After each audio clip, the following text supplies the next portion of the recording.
One of the things that certainly does drive the costs is the NIMBYs, or the not in my backyard. What it comes down to is some very specific things for us. The costs when it comes to the EIR, you're stuck in the EIR process or the CEQA process, they can add over $1 million just in delays alone. And we know, and I think we know, that the locals can kill it at that process because of those delays. Density, design, and parking are the three other factors that really play into the cost. Local agencies typically do not allow sites to be developed at the maximum level, even though they're already zoned for it.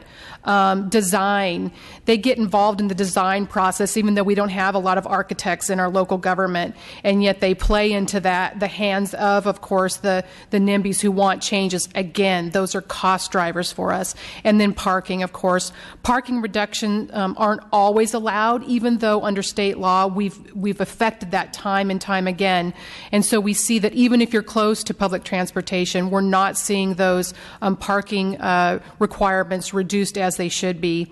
You know, San Francisco just announced that it's going to tackle some of these time lags when it comes to the permit process, creating a partnership with development, because we know in high-rise structures in San Francisco, it can be as much as $800 a square foot to build. It's just not feasible. So they are putting in place some permitting processes that will really expedite the process. No CEQA, they say, no more than 6 months.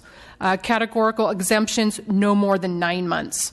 Negative declarations, no more than 12 months in the permitting process. EIRs, no more than 18 months. And as Jeffrey mentioned earlier, those processes today, even some of the backroom deals that go on, can take 3, 6, 10 years. We're not even breaking ground for 10 years. In the end, I know we've moved some positive legislation this year.